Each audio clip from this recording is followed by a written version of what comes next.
El día que enterré a mi esposo, pensé que lo peor ya había pasado, pero me equivoqué. 3 días después de su funeral, recibí una llamada de un abogado que jamás había visto en mi vida. Señora Elena Vargas, dijo con una voz seria, necesito que venga a mi oficina, se trata del testamento de su esposo. Aquello me sorprendió porque Daniel nunca me había hablado de un testamento. Pero lo que realmente me inquietó fue la última frase del abogado: hay otras personas que también estarán presentes. Otras personas, esas 2 palabras fueron suficientes para mantenerme despierta toda la noche. Mi nombre es Elena Vargas y tenía 43 años cuando mi esposo murió.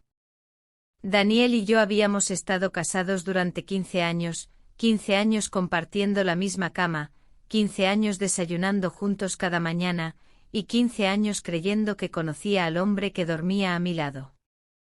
Nos conocimos cuando yo tenía 27 años, y trabajaba en una pequeña librería en el centro de la ciudad. No era el trabajo de mis sueños, pero me gustaba, siempre me habían gustado los libros.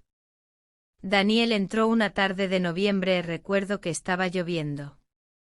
Llevaba un abrigo negro completamente mojado, y tenía esa sonrisa tranquila que hacía que cualquier persona confiara en él.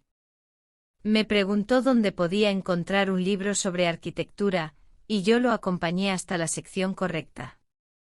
5 minutos después volvió al mostrador, y me dijo, creo que necesito otro libro. ¿Sobre qué tema? Le pregunté. Sonrió y me dijo, ve cómo imitar a salir a una mujer que trabaja en una librería. Me reí, era una frase terrible y probablemente por eso funcionó. Nuestra primera cita fue 2 días después. Daniel no era rico y yo tampoco, éramos 2 personas normales intentando construir una vida, y al menos eso era lo que yo creía. Nos casamos 3 años después y la boda fue pequeña, con 40 invitados, en un restaurante sencillo. Mi madre lloró durante toda la ceremonia recordando, tal vez, el día en que yo nací. Daniel me tomó de la mano frente a todos, y prometió que jamás me ocultaría nada, y durante años recordé aquella promesa con cariño. Ahora, cuando pienso en ella, siento algo diferente y una mezcla de tristeza y decepción. Daniel trabajaba como consultor para varias empresas, y su trabajo requería viajar, Madrid, Barcelona, Valencia, y a veces Sevilla. Normalmente desaparecía 2 o 3 días, pero nunca sospeché nada, porque habría de hacerlo. Siempre llamaba por las noches, siempre enviaba mensajes, y a veces incluso hacíamos videollamadas. Te extraño, me decía, y yo le creía sin dudar, sin temor. Hubo momentos extraños, pequeños detalles, cosas que en ese momento parecían insignificantes, pero que ahora cobran sentido. Una vez encontré un recibo de una joyería en el bolsillo de su chaqueta, era por un collar, pero nunca recibí ese collar. Cuando le pregunté, Daniel se rió y me dijo, era un regalo para un cliente importante, y yo acepté la explicación, sin cuestionarla. Otra vez durante una cena, recibió una llamada, miró la pantalla de su teléfono, y su rostro cambió, se levantó inmediatamente y dijo, es trabajo.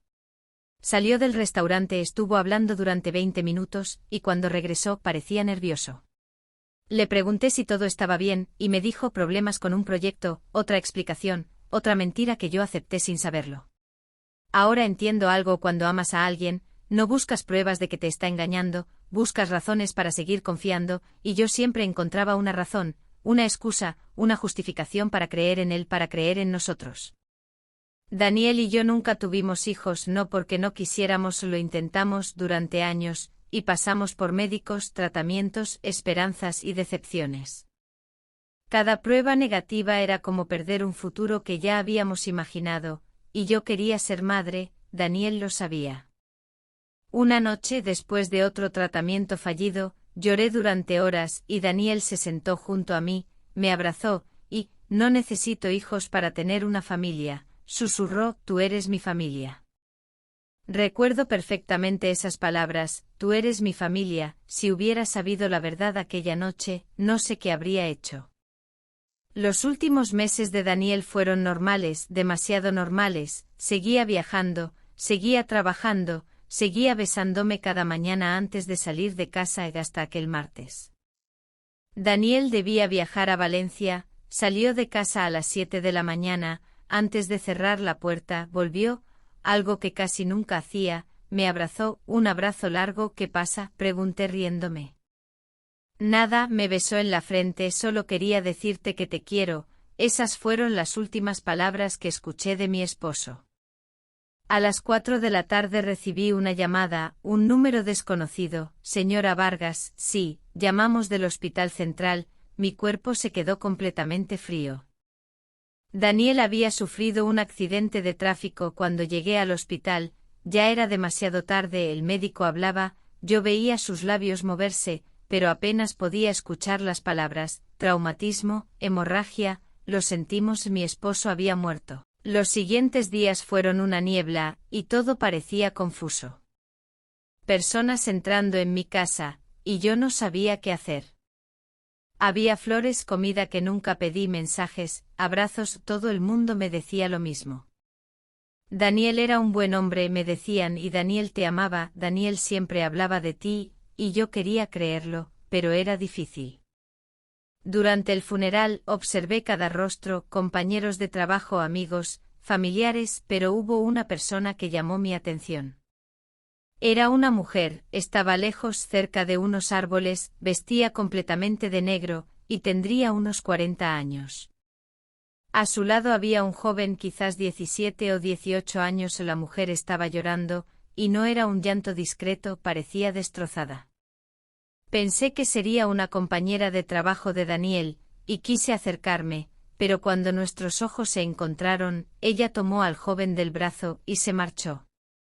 No pensé demasiado en ello, tenía demasiadas cosas en la cabeza. 3 días después llegó la llamada del abogado, y ahora estaba frente a un edificio gris en el centro de la ciudad.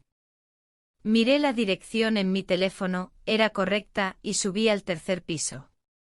Una secretaria me llevó hasta una sala de reuniones, y me dijo, el señor Mendoza estará con ustedes en unos minutos. Ustedes, y otra vez esa palabra. Entré y mi corazón se detuvo. La mujer del funeral estaba allí, sentada junto a una ventana, el mismo cabello oscuro, el mismo rostro cansado, y junto a ella estaba el joven. Por un momento, nadie habló. La mujer me miró, yo la miré y entonces pregunté, ¿quién es usted? Ella bajó la mirada, y el joven apretó los puños. Antes de que pudiera repetir la pregunta, la puerta se abrió y un hombre de unos 60 años entró con una carpeta. Buenos días, dijo, soy el abogado Mendoza. Se sentó frente a nosotros y abrió la carpeta. Sé que esta situación será difícil, añadió. Sentí un nudo en el estómago, y entonces pregunté, ¿qué situación?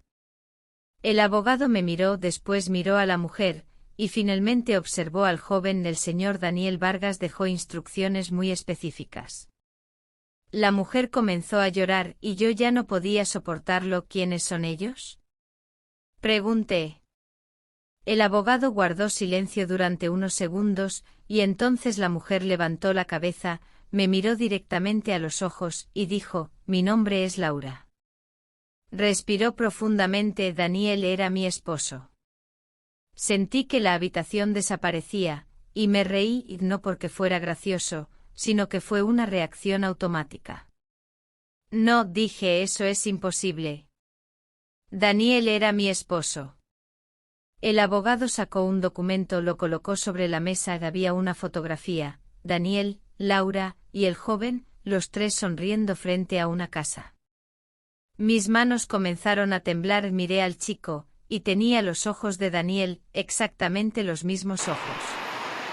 Él es Mateo, dijo Laura, y el joven me observó en silencio. Y entonces escuché las palabras que destruyeron los últimos 15 años de mi vida, es hijo de Daniel.